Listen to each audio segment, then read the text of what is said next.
Around 30,000 to 40,000 troops involve అయి ఉన్నాయి. అంటే యుఎస్ కి ఆ చుట్టుపక్కల రీజియన్ లో ఒక 30 బేసెస్ ఉన్నాయండి.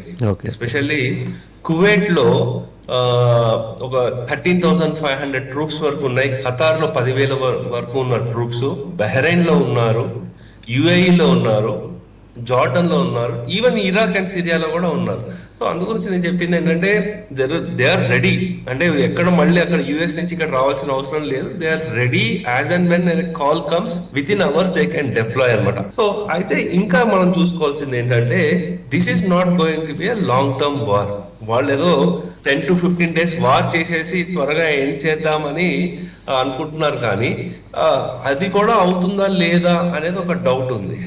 అయితే ఇటువంటి పరిస్థితుల్లో ఆ, ఏంటంటే what is the minimum agri చేసేది, మినిమం అగ్రిబుల్ సొల్యూషన్ ఏంటి అనేది మనము కూడా డిస్కస్ చేసుకోవాలి. ఎందుకంటే ఎవ్రీథింగ్ నీ నాట్ బి ఏ ఇక్కడ పెద్ద వారు అవి ఇవి అని చెప్పేయడం కంటే వాళ్ళకు కూడా ఎకనామిక్ ఇంపాక్ట్ చాలా ఉంటుంది. కాబట్టి వీళ్ళు ఏమంటున్నారు, మాకు అట్లీస్ట్ కొంచెం శాంక్షన్స్ ఏవైతే పెట్టారో మా మీద అవి తీసేయండి అంటున్నారు. వాళ్ళు న్యూక్లియర్ డిటరెన్స్ అంటున్నారు.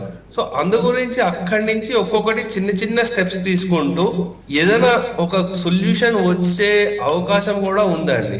సో ఇది ఒక అంశం. అయితే ఇందాక పరమేశ్వర్ గారు అడిగిన దాంట్లో కూడా ఒకటి, I just add one point here. ఎందుకంటే ఇజ్రాయెల్ యుఎస్ వాడుకుంటుందా, యుఎస్ ఇజ్రాయెల్ వాడుకుంటుందా అంటే ఒకళ్ళు వాడుకుంటున్నారు అక్కడ. సో ఒకళ్ళకి కావాల్సింది ఏంటంటే ఇజ్రాయెల్ ఎలా వాడుకుంటుందంటే వాళ్ళు లాబింగ్ చేస్తున్నాడు, ఇంకా యాక్షన్ చేయాలి, లేకపోతే ఇంకా ఆ న్యూట్రల్ డీల్ ఏవైతే ఉన్నాయో వాటి మీద త్వరగా సైన్ చేయాలి, లేకపోతే వాడి చుట్టుపక్కల ఉండే స్ట్రెంగ్త్ అని వాడు చేసుకోవడానికి చూస్తున్నాడు. అలాగే ఈ హమాస్ వీళ్ళని అడ్డు పెట్టుకుని ఏదైతే చేస్తున్నాడో అవి ఎండ్ చేశారని వాడు చూసుకుంటాడు. యుఎస్ ఎలా యూజ్ చేసుకుంటుందంటే ఇజ్రాయెల్ ని ఇంటెలిజెన్స్ లేకపోతే స్ట్రాటజిక్ లొకేషన్ వీళ్ళు డిప్లాయ్ చేసిన వాళ్ళు వాళ్ళ అసెట్స్ ఎవరైతే ఉన్నారో టెహరాన్ లో అక్కడ, సో వాళ్ళని వాళ్ళు యూజ్ చేసుకుంటారు. అందు గురించి ఒకళ్ళు వాడుకుంటున్నారు కాబట్టి అక్కడ పెద్ద ఇది లేదు.